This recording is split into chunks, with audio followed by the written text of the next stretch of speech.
Meus irmãos, eu quero convidar você a abrir a sua Bíblia lá na epístola de Tiago. Tiago, capítulo de número 1. Tiago, capítulo de número 1. Texto aí para nossa meditação hoje. Até porque, queridos, o nosso tema, nós temos falado de personagens do Novo Testamento, né? Alguns personagens que nós não ouvimos tanto e não falamos tanto deles. Eu ia perguntar, né, se todo mundo usou bem, deu certo de usar a orelhinha que temos aí. A dona Sandra não conseguiu usar direito, ela derrubou.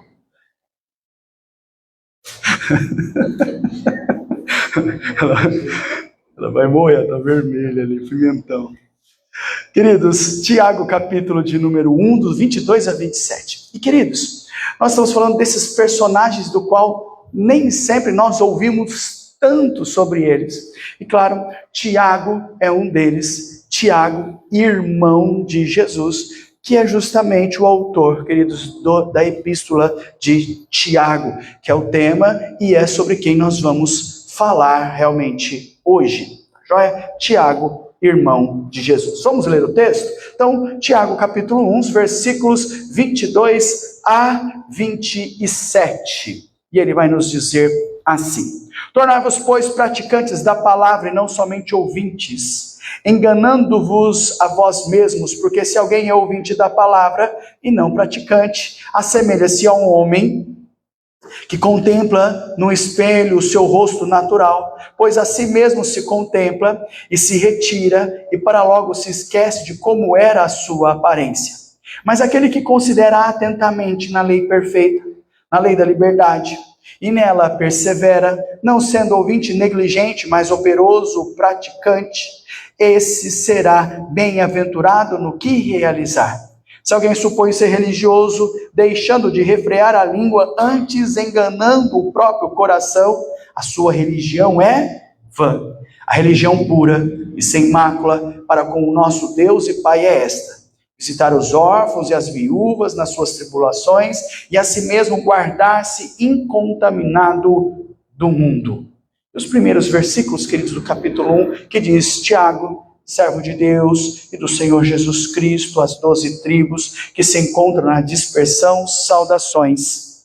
Meus irmãos, tende por motivo de toda alegria o passardes por várias provações, sabendo que a provação da vossa fé, uma vez confirmada, produz perseverança, e a perseverança deve ter ação completa, para que sejais perfeitos e íntegros e nada deficientes. Amém, irmãos? Só para nós olhamos os 4 primeiros versículos para identificarmos aqui Tiago. Queridos, nós estamos falando de Tiago, irmão de Jesus, e ele se torna, queridos, aqui uma figura de destaque no cristianismo primitivo. Até pelo fato, queridos, que quando a igreja se torna igreja, ela é chamada de igreja primitiva. É o primeiro passo, é como se formasse, é a formação da igreja, os primeiros passos da igreja, é a forma primordial de como tem que ser e o espelho de como nós precisamos ser. Então, Tiago, ele é uma figura de destaque dentro deste cristianismo primitivo. Veja, ele é respeitado pelos judeus, ele é reverenciado pelos gentios, ele conseguiu, com uma postura sábia, com uma postura piedosa, dar o fim, e olha só que interessante, a uma controvérsia. Que tipo de controvérsia? Porque foi levantado principalmente pelos judaizantes sobre a questão da salvação. E aí ele vai lá em Atos capítulo 15, do versículo 1 ao versículo 33, ele vai com sabedoria falar sobre o quesito de salvação e realmente explicar para os judaizantes. E aí toda vez que você pensar em judaizantes, você vai lembrar que são judeus que querem pegar os cristãos, novos cristãos, convertidos, e fazer o quê? Fazer com que eles se tornem ou tenham as práticas judaicas.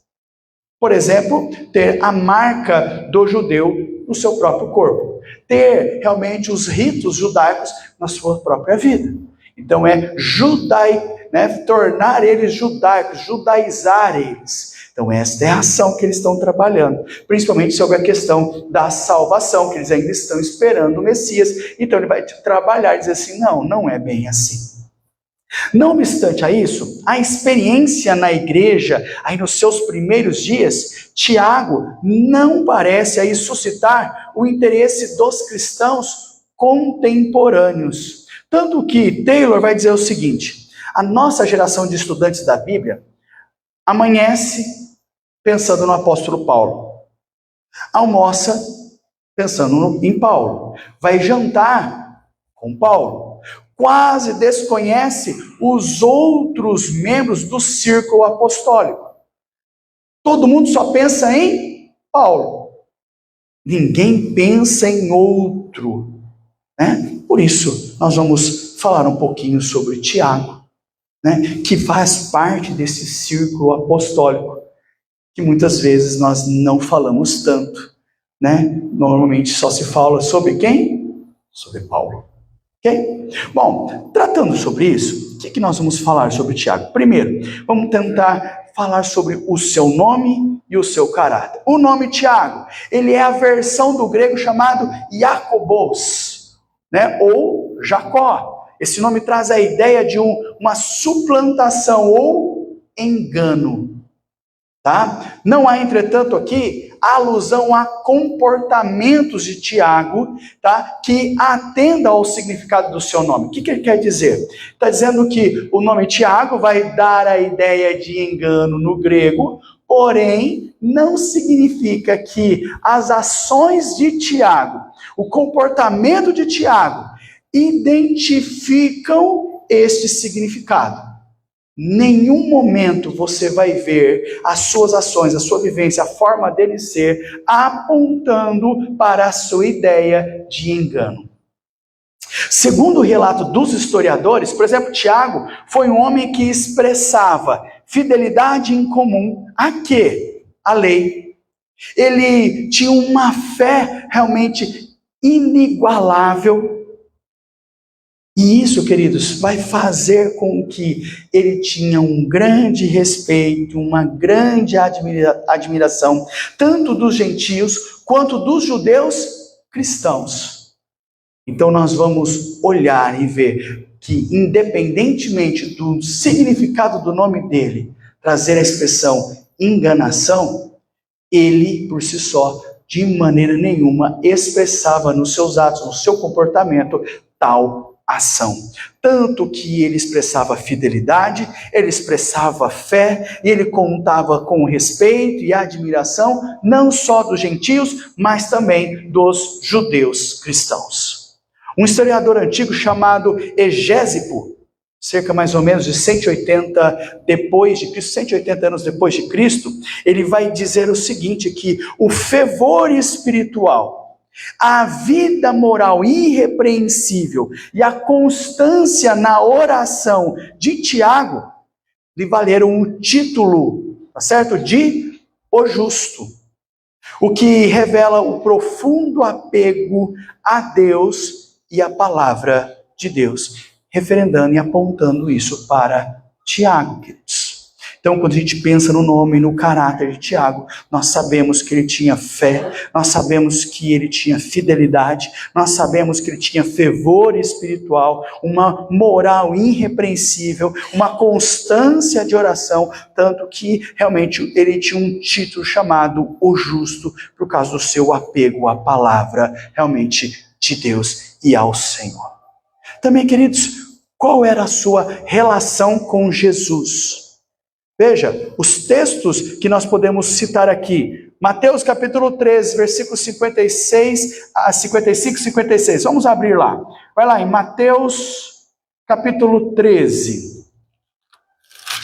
Mateus 13, 55 e 56. Mateus 13, 55 e 56 diz: Não é este o filho do carpinteiro? Não se chama sua mãe Maria e seus irmãos Tiago, José, Simão e Judas?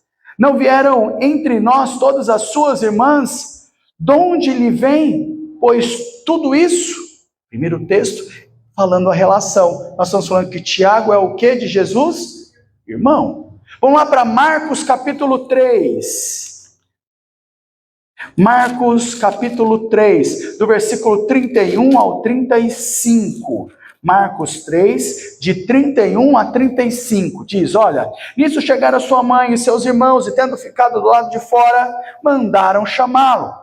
Muita gente estava sentada ao redor dele e disseram, olha, tua mãe, teus irmãos e irmãs estão lá fora à tua procura. Então ele respondeu dizendo, quem é minha mãe e meus irmãos?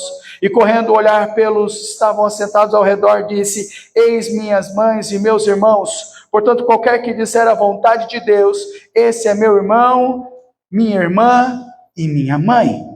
Tá? Então ele está já trazendo aqui uma nova visão. Depois disso, aí mesmo em Marcos, olha o capítulo 6, os 3 primeiros versículos, só virar a folha aí.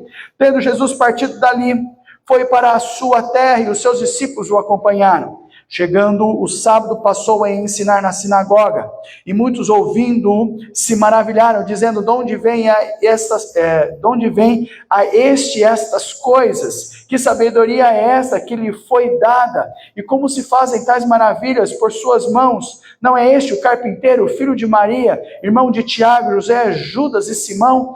E não vivem aqui entre nós suas irmãs? E escandalizavam-se nele. Depois nós temos Lucas capítulo 8, versículos 19 a 21, Gálatas capítulo 1, versículo 19, todos eles vão fazer o que, queridos? Vão apontar e vão mostrar para nós que Tiago é o que? Um dos irmãos de Jesus. Então a primeira coisa que nós estamos pensando é, qual é a relação então de Tiago com Jesus? Ele é um dos seus irmãos. E aí vem, apesar de Tiago e Jesus serem parentes tão próximos, veja, queridos, não tinham uma relação amistosa. Ok? Então veja, uma vez que Jesus alegava ser o Cristo, e Tiago não aceitava a condição dele ser o Senhor, e aí nós vemos que essas circunstâncias não caíam, não batiam, não eram agradáveis. Ok? Então o que nós estamos vendo? Essa relação não era boa, e isso gera algumas questões, isso vai gerar algum andar, e vai gerar transformações depois. Primeira coisa que nós vamos ver, queridos, incredulidade de Tiago, é óbvio, tá certo? Vai lá, Evangelho de João, capítulo 7, Evangelho de João, capítulo 7, olha os versículos 3 ao versículo 5. Evangelho de João, capítulo 7, do versículo 3 ao versículo 5. Vai dizer assim, dirigiu-se, pois, a eles os seus irmãos e disseram, deixa este lugar e vai para a Judéia, para que também os teus discípulos vejam as obras que fazem. Porque ninguém há que procure ser conhecido em público, e contudo realiza os seus feitos em oculto.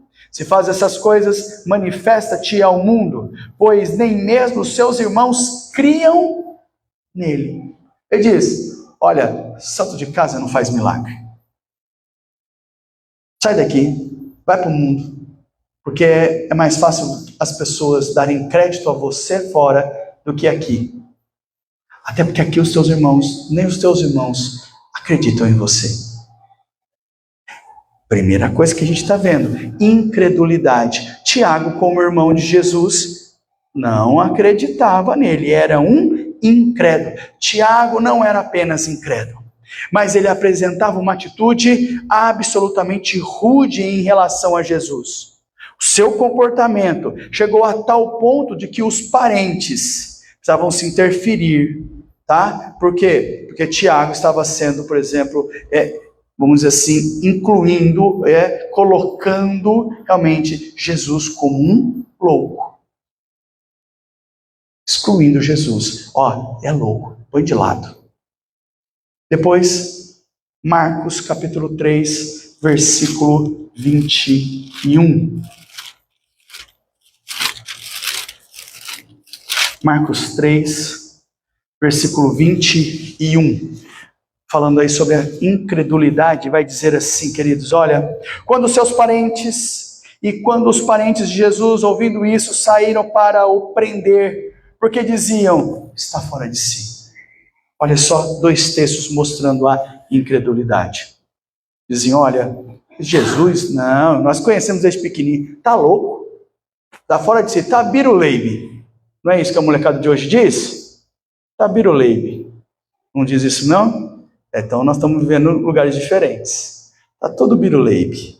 Pessoal, veja só, a ação maior disso é mostrar que as pessoas que vivem numa mesma situação alegam, por exemplo, que os seus filhos, os seus irmãos, no caso falando de Jesus, não têm a mesma credulidade, não agem, não querem, não andam pensando as mesmas coisas. Vejam, no caso da família de Jesus, eles estavam incrédulos, porque não tinham a mesma mentalidade. E claro, naquele momento, incredulidade. A grande questão é que isso vai mudar. Vamos lá para Atos capítulo de número 1. Atos capítulo de número 1. Olha o versículo 14. Atos capítulo 1, capítulo de número 1, versículo 14. Ele diz: todos esses perseveraram unânimes em oração, com as mulheres, com Maria, mãe de Jesus, e com os irmãos dele. Os irmãos de quem? De Jesus. Maria e os irmãos de Jesus. O que é que nós começamos a ver aqui? Conversão. Tá? Vai lá para 1 Coríntios, capítulo de número 15. 1 Coríntios, capítulo 15. Olha o versículo 7. 1 Coríntios 15, versículo 7. Ele vai dizer assim, ó. Depois foi visto por Tiago, mais tarde por todos os apóstolos. Nós estamos falando da ressurreição de Cristo. Ele diz, olha, mais tarde foi visto por Tiago. Esse Tiago é o irmão de Jesus. E depois por todos os apóstolos. Queridos, Tiago felizmente não permaneceu o quê? Incrédulo. E graças a Deus por isso, porque depois da ressurreição, Jesus vai aparecer para ele. Esse texto que nós lemos de 1 Coríntios capítulo 15. Tiago com certeza foi o que? Uma testemunha do suplício, da morte de Jesus.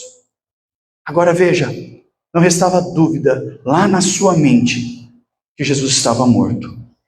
Só que algum tempo depois veio a ele uma surpresa. E qual foi a sua surpresa?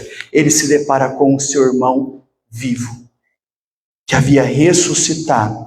E não havia outra alternativa para Tiago a não ser o quê? Crer que Jesus era o Messias, como lá atrás ele havia dito ser o Messias. Depois da conversão, veio o quê? A devoção. Tiago, então, se encontra com os demais discípulos e começa a fazer o quê, queridos? Orando e esperando o Espírito Santo. É isso que nós vemos lá em Atos, capítulo de número 1, versículo de número 14, diz: todos esses perseveraram unânimes em oração com as mulheres, com Maria, mãe de Jesus, e com os irmãos dele. Todos estavam orando, esperando o quê? Capítulo 2, a partir do versículo de número 1, a descida do Espírito Santo. Nós vemos a conversão, a mudança, a transformação que há. As pessoas recebem, veem, são impactadas com Cristo Jesus nas suas vidas.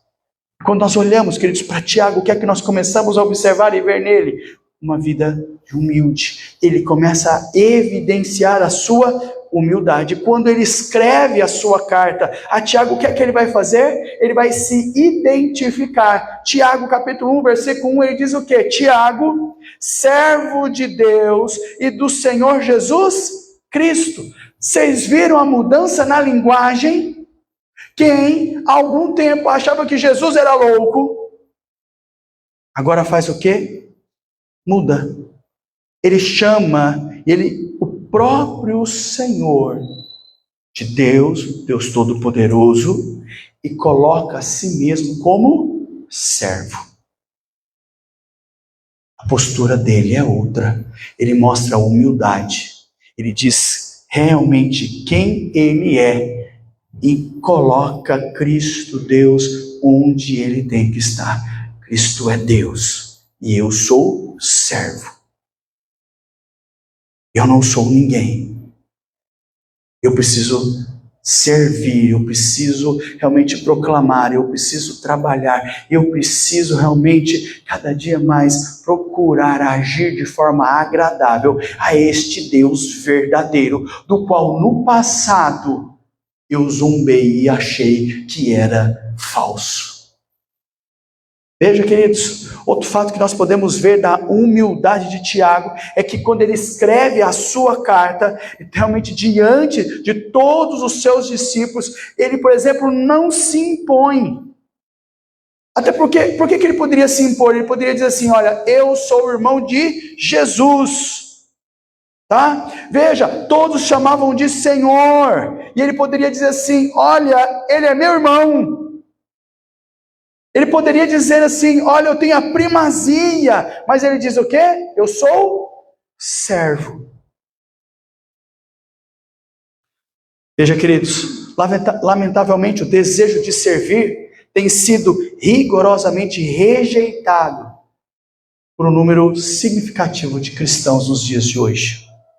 Há irmãos que querem sempre, por exemplo, ter a última palavra na sua igreja.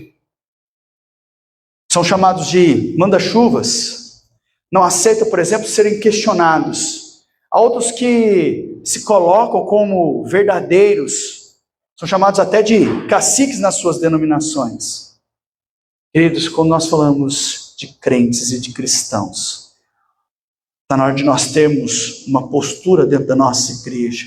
Primeiro, é de sermos crentes convertidos, é de termos humildade, como uma marca visível do nosso caráter cristão, e de sermos servos. Porque quando a gente olha para Tiago e vemos a humildade dele, além de tudo, ser irmão de Jesus, e a postura dele é, eu sou servo. Nada mais do que isso. É isso que eu e você precisamos também ter. Outra coisa, queridos, que nós observamos em Tiago, após a sua conversão e a postura e a mudança dele é liderança. Tiago foi um líder extremamente respeitado. Ele é percebido pelo papel, realmente, por exemplo, na Assembleia em Jerusalém. Quando a gente olha para Atos capítulo 15, versículos 13 ao 31, você vai ver o papel de liderança, onde o povo o escuta e o segue. Veja, ele resume as decisões do concílio com sabedoria, com tato, com humildade. Veja, os títulos aplicados a ele como um bom líder, em Atos 21, 18, como presbítero, como apóstolo, em Gálatas 1, 19, em Gálatas 2, 9, como coluna da igreja. Veja, a liderança refletida realmente como líder, dizendo que ele era presbítero, dizendo que ele era apóstolo, dizendo que ele era coluna da igreja. O que a gente tem isso? Atos 21, 18, Gálatas 1, 19 e depois Gálatas 2, 9. Evidencia para nós que Tiago era um líder de verdade. Ele não tentava iludir, ludibriar ninguém. Tá? Não tinha medo que ninguém tomasse o seu lugar. Antes, tá? Ele queria manter comunhão, manter amizade, vida em conjunto, para que Cristo Jesus operasse tudo em todos.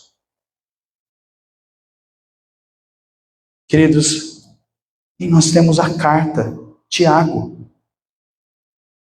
um escritor inspirado. Tiago não se prendeu, por exemplo, a ter palavras eloquentes, a grandes construções teológicas. A sua preocupação era uma preocupação muito básica, direta, era apresentar um cristianismo que tenha afeições absolutamente práticas, para uma vida prática, que era aquilo que ele alegava. Tanto que se você voltar lá em Tiago, capítulo de número 1, os versículos 22 ao versículo 25, ele vai olhar para você e vai dizer, ó, tornai-vos, pois, praticantes da palavra e não somente ouvintes, enganando-vos a vós mesmos, porque se alguém é ouvinte da palavra e não praticante, assemelha-se a um homem que contempla no espelho o seu rosto natural, pois a si mesmo se contempla e se retira, e para logo se esquece de como era a sua aparência, mas aquele que considera atentamente na lei perfeita, a lei da liberdade, e nela persevera, não sendo ouvinte negligente, mas operoso praticante, esse será bem-aventurado no que realizar. Depois o outro texto que nós lemos, no capítulo 2, a partir do versículo 14, também enfatizando o que? A prática da vida. O que está dizendo para nós? A postura. Ele está dizendo, irmãos, nós precisamos ser o quê? Cristãos, e crente precisa viver de forma a evidenciar Cristo Jesus. Veja, ele está falando do quê? De um valor prático. Tiago, na sua carta, ele está relembrando, por exemplo, o Sermão das Montanhas. Ele está falando do Sermão da Montanha, está lembrando os ensinos das epístolas. E traz isso como uma linguagem mais tranquila, mais prática, direta. Assim como Paulo, queridos, que foi incumbido a revelar a justificação pela fé. João revelou que o amor é o princípio ativo que deve nortear a relação dos homens com Deus e também de uns para com os outros. Tiago revelou a necessidade imperiosa de retidão moral, de ter uma vida reta e moral. Mas Tiago também evidencia a sua morte. Os registros também nos mostram a morte de Tiago. Tiago morreu apedrejado por escribas e fariseus, por não ter cedido, queridos, às pressões para romper com o seu compromisso com Jesus. Porque ele não quis romper, não quis negar, não quis quebrar a sua fidelidade com Cristo. Ele morreu apedrejado. Por amor àqueles a quem um dia ele não creu, Tiago, em plena coerência com aquilo que ele escreveu, preferiu morrer, morreu apedrejado, do que abandonar a Cristo Jesus. Como é que a gente poderia pensar em aplicações para a nossa vida? 4 coisas. Primeiro, como tem sido a sua intimidade com Deus? Será que temos sido obedientes? Será que temos praticado a palavra de Deus? A ponto de sermos chamados, por exemplo, de justos? Segunda coisa, a humildade tem sido uma marca na nossa vida? Ou o desejo sempre para primazia de tudo? Terceira coisa, Tiago, como líder da igreja primitiva, estendeu o seu apoio a Paulo. Como cristãos, devemos ser solidários uns com os outros, a fim de que a obra do Senhor tenha êxito. E a grande pergunta é, será que nós temos agido desta forma? Quarta coisa, queridos, embora Tiago pudesse renunciar a Jesus e poupar a própria vida, Tiago preferiu a morte. Como cristão, independentemente das circunstâncias, a grande questão é, será que nós nos mantemos firmes ao lado de Jesus, independentemente das circunstâncias? 4 coisas para você sair daqui pensando e refletindo. E aí nós concluímos, queridos, falando sobre Tiago, irmão de Jesus, olhando para a vida de Tiago, e alguns pontos que nós ressaltamos aqui a vida e a carta de Tiago nos ensinou que a fé verdadeira não pode estar presente em uma vida não transformada. Por isso ele escreveu, a fé sem obras é morta, em Tiago capítulo 2, 26. Não existe fé verdadeira em uma vida que não foi transformada verdadeiramente por Cristo. Queridos, deixamos um incentivo para que você estude a palavra de Deus, você se quebrante diante do Senhor, você ore ao Senhor, para que você leia a carta de Tiago e você descubra cada vez mais lições e aplicabilidades para a sua vida prática, a sua vida cristã em Cristo Jesus. Amém, irmão? Que Deus sustente, fortaleça a sua vida, traga paz ao seu coração. Vamos colocar em pé, irmãos. Vamos encerrar nosso culto, louvor e adoração ao Senhor, orando e recebendo a bênção de Deus nas nossas vidas.